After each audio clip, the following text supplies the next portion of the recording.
Pemirsa, sejumlah mal di Jakarta dan wilayah lainnya tiba-tiba dipasang pagar setinggi hampir 3 meter. Ya, pemasangan pagar ini viral di media sosial dan memunculkan tanda tanya masyarakat.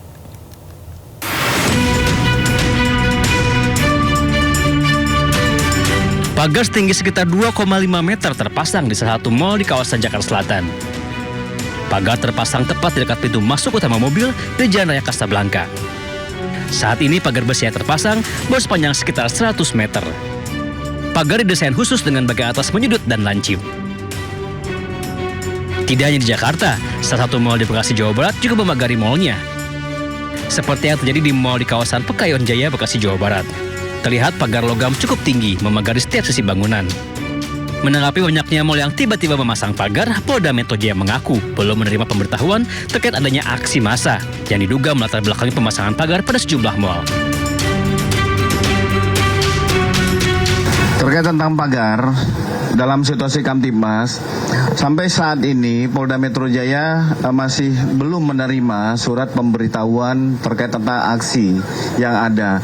Tetapi tidak berhenti di situ, Polda Metro Jaya melalui Direktur Operasional tetap melakukan pemantauan secara dunia maya digital, yaitu melalui Dirres Siber termasuk Reskrim Kita akan melihat flyer-flyer ataupun ajak-ajakan. Ini hanya sekedar lempar flyer atau memang akan ada gelombang aksi.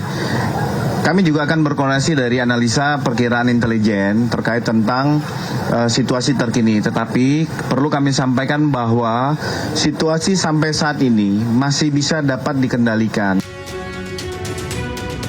Polda Metro Jaya juga mengaku sudah melakukan mitigasi awal apabila ada kelompok-kelompok yang mencoba membuat kerusuhan dan situasi tidak aman. Kendati demikian, Polda Metro Jaya kini meningkatkan patroli berskala kecil hingga besar di wilayah penyangga ibu kota Jakarta. Tim Liputan iNews melaporkan. Menanggapi fenomena mal dipagari, Gubernur DKI Jakarta Pramono Anung meminta pihak mal agar tidak melakukan tindakan antisipasi yang berlebihan. Ya, sementara penasihat khusus Presiden bidang komunikasi Hasan Nasbi meminta publik tidak berspekulasi liar. Yang kedua berkaitan dengan pemasangan pagar, saya juga mengamati mungkin bagian dari kekhawatiran, tetapi nanti pada saatnya pasti saya akan minta untuk pagar-pagar itu dilepas kembali. Karena kekhawatiran yang berlebihan juga tidak baik. Dan saya sebagai Gubernur Jakarta, koordinasi dengan TNI, Polri, aparat penegak hukum lainnya, kami akan menjaga Jakarta. Mudah-mudahan Jakarta selalu aman, nyaman. Kita jangan memperbesar berita-berita yang tidak baik.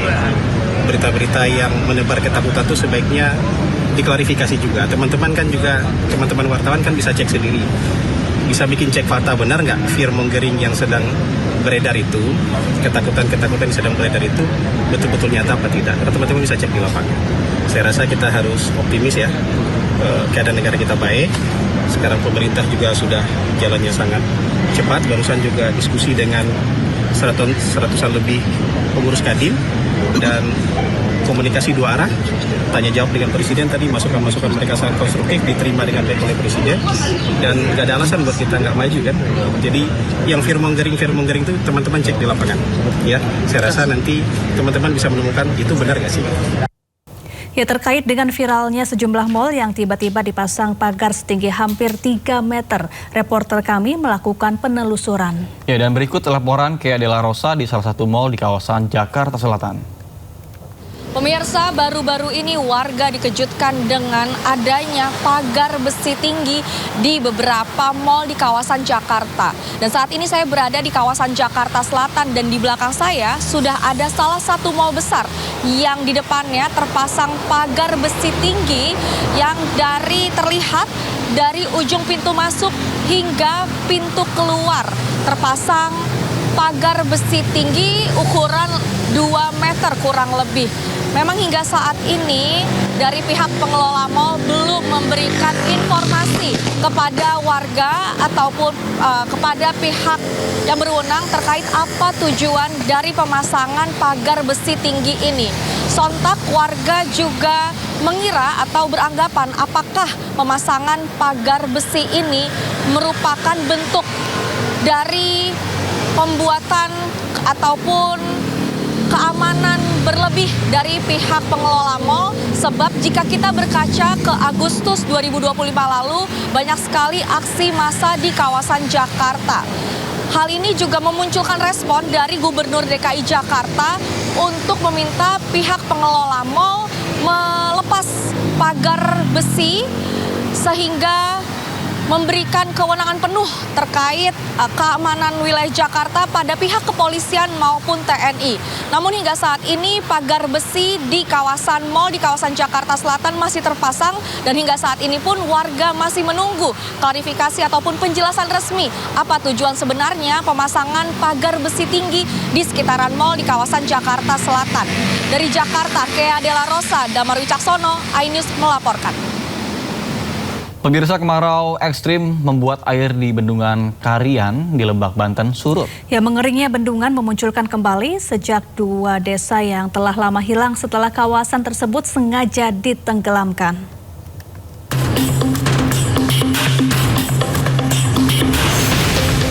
Sejumlah puing sisa rumah dan bangunan di Kampung Somang, Desa Sukarame dan Desa Sukajaya, Kecamatan Sajira, Lebak, Banten ini masih berdiri.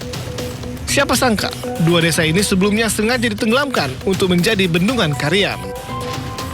Sisa bangunan, ruas jalan hingga masjid kembali muncul ke permukaan, menyusul menurunnya debit air di Bendungan Karian karena kemarau ekstrim yang melanda Lebak.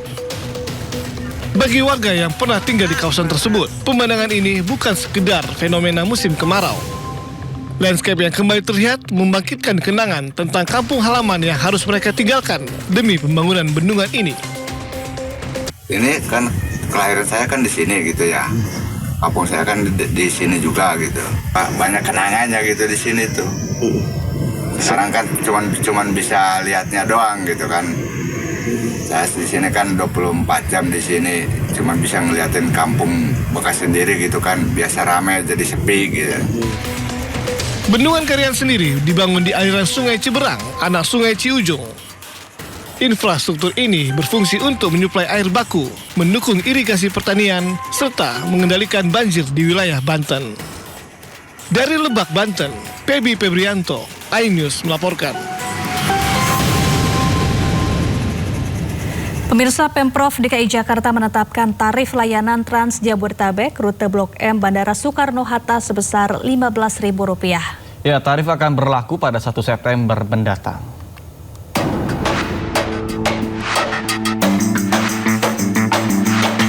Mulai 1 September 2026, tarif layanan Trans Jabodetabek rute Blok M Bandara Soekarno-Hatta naik dari Rp3.500 menjadi Rp15.000. Penetapan tarif tertuang dalam Keputusan Gubernur Nomor 685 Tahun 2026. Pihak Dishub DKI mengklarifikasi bahwa tarif baru tersebut bukanlah kenaikan, melainkan penetapan tarif resmi setelah sebelumnya layanan masih berada dalam masa uji coba. Selama 1 bulan, pihak Dishub akan sosialisasikan tarif baru tersebut di masyarakat. Ini adalah bukan kenaikan, ini adalah penetapan karena sebelumnya belum ditetapkan kan masa uji coba ya. Jadi ini adalah tarif penetapan dan tarif dalam rangka perlindungan sosial ya. Ditetapkan pada hari ini 31 Juli 2026 ya, hanya tarif bandara. Tarif bandara itu Blok M Soekarno-Hatta cuma 1 rute saja dan berlakunya 1 September 2026. Sambil 1 bulan kita mensosialisasikan kepada masyarakat dan kesiapan masyarakat. Sebelumnya, tarif layanan Trans Jabodetabek Blok M Bandara Soekarno-Hatta sebesar Rp3.500 semenjak diresmikan pada Maret lalu. Tarif tersebut diberlakukan hanya selama masa uji coba yang berlangsung 3 bulan.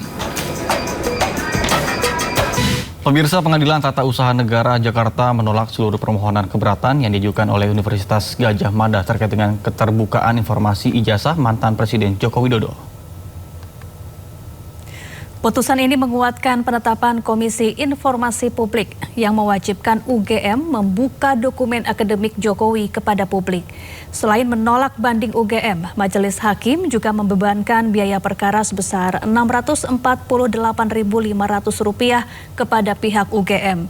Dalam pertimbangan hukumnya, Majelis Hakim PT UN Jakarta menegaskan hak masyarakat untuk mengetahui riwayat pendidikan pejabat negara mengalahkan klaim kerahasiaan data pribadi. Hakim menolak dalih UGM yang mempermasalahkan batas waktu permohonan informasi serta alasan perlindungan data pribadi. UGM kini wajib menyerahkan dan membuka seluruh dokumen akademik Joko Widodo ke publik. Ya, legalisir bertanda tangan